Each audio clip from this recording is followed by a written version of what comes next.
Just by way of brief background, the Sunshine Coast Planning Scheme 2014, being the current planning scheme, took effect in May 2014. Significantly, it was the first planning scheme for the amalgamated Sunshine Coast Council.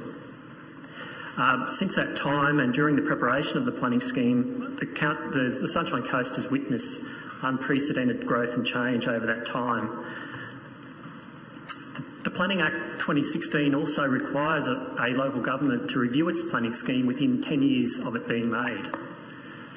And I would also point out that the current corporate plan of council also has an intent for the next planning scheme to be in place by 2024. As required by the Planning Act, the Strategic Planning Branch has undertaken a review of the current planning scheme, focusing on its operation and performance as a planning instrument. This review is included as Attachment 1 to the agenda papers. While the review found that the current scheme has actually been operating quite effectively and quite well, and that there would benefit from some changes that were identified as part of that review process. Updating Council's growth management strategy to align with more recent changes in policy, better aligning with more recent state policies as well is an important consideration. Addressing gaps in information and emerging issues as they arise during the life of a planning scheme, and updating underlying mapping layers. As a spatial document, it's very important that the planning scheme is kept up to date in terms of mapping and more recent data. So on balance, at the end of the day, the review found that the existing planning scheme should be replaced and a new planning scheme be prepared. If Council does resolve to make a new planning scheme, there's a number of key considerations that need to be noted. It's obviously a significant undertaking, a new planning scheme, a significant document requiring a whole of Council input across the board. It's also important to note, however, that the planning scheme does not actually regulate development across the entire region. There are parts that are subject to separate development schemes, such as Maroochydore City Centre and the Caloundra South priority development areas. Integration of state and regional interests, very important consideration in making a new planning scheme. Even though Council has its own policies, the state also has key state interests that need to be considered in that process. Aligning the planning scheme with key local strategies and plans that are coming through as well, such as the Coastal Hazard Adaptation Strategy, the Mass Transit Project, to name a few. Consultation and engagement is also a key consideration for the new scheme, ensuring a robust consultation engagement with the Sunshine Coast community. In relation to consultation engagement, there is a community engagement approach that's been outlined in Attachment 3 of the agenda papers. There's two components generally in consultation engagement. There's a statutory component that we need to abide by through the Planning Act, and probably the most significant item there is actually requiring a minimum 40 business day consultation period for a draft planning scheme. But this Council will certainly go above and beyond those minimum requirements specified in the legislation. At this stage, proposed other actions that Council is considering is the establishment of a community reference group to help inform the engagement with the community, early engagement with our First Nations peoples, preliminary consultation on key policy directions for the new planning scheme. So before we actually draft the planning scheme, going out to the community and seeking their thoughts on some of those key policy directions we wish to head. And also viewing consultation as an end-to-end process and not just something that happens at particular points in time. That's an ongoing discussion with the community as the project progresses. In terms of planning principles for the new planning scheme, these will be guided by Council's established policies and strategies that are currently in place. And just this slide just summarises some of those in a cursory way. Continuing to shape the future growth of the region in a positive way is a very important part to the planning scheme. Greater emphasis on consolidation as a principle, done well and in the right locations, as opposed to continued urban expansion. Better integration with land use, and transport opportunities.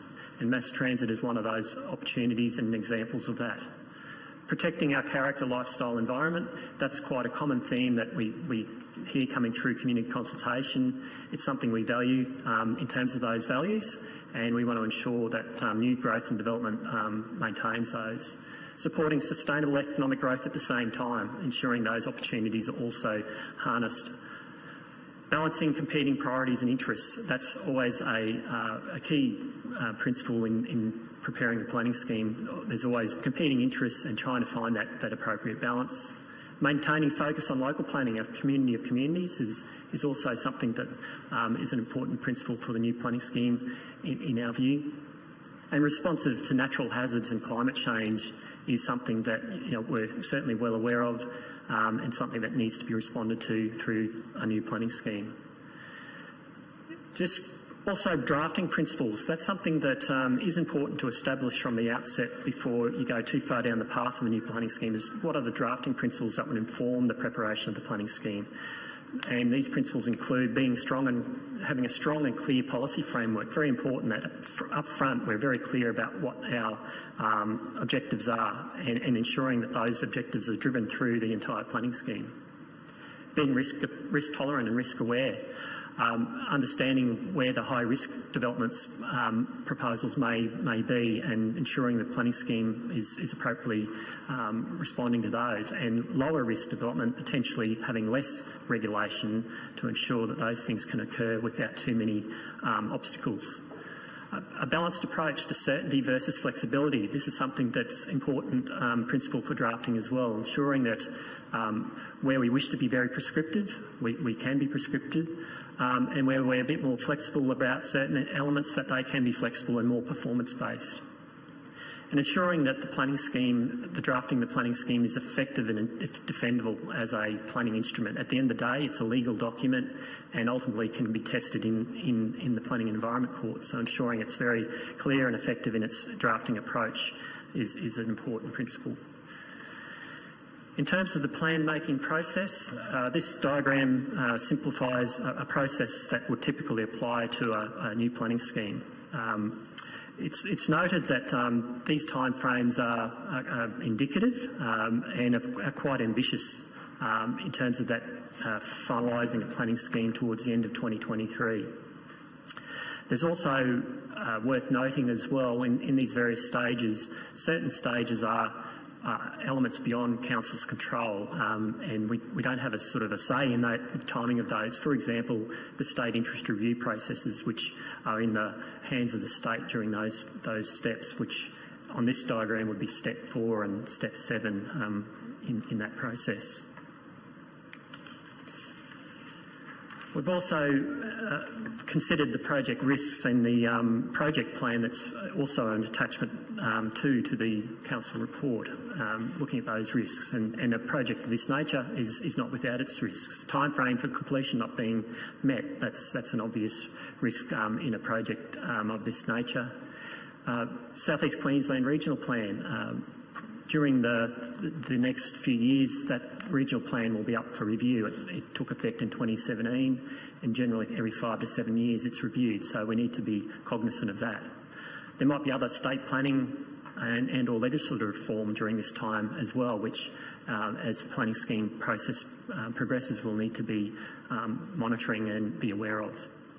And also inputs into the planning scheme, background information and information informing the planning scheme. If there's delays in that information, that can have an impact on the project going forward. So we're confident we have some mitigation strategies in place to address those risks as much as we can, and we'll be closely monitoring that during the life of the project. In terms of next steps, if Council does decide to prepare a new planning scheme, one of the first steps will be seeking a notice from the State Planning Department about confirming the plan-making process that needs to be followed for the new planning scheme. Further background planning work will be getting underway in terms of informing the preparation of the planning scheme. Very important that we have good evidence base to prepare the planning scheme. preliminary consultation, which I touched on before. Certainly the intention in the second half of this year would be to go out to the community with some policy directions for the new planning scheme, to test those with the community to make sure we confirm a proof of concept for the new scheme. And then planning scheme drafting, rolling up the sleeves and getting on with the job of preparing the planning scheme would be a task after those processes have occurred. And that's the conclusion of the presentation. Thank you, Mr Mayor.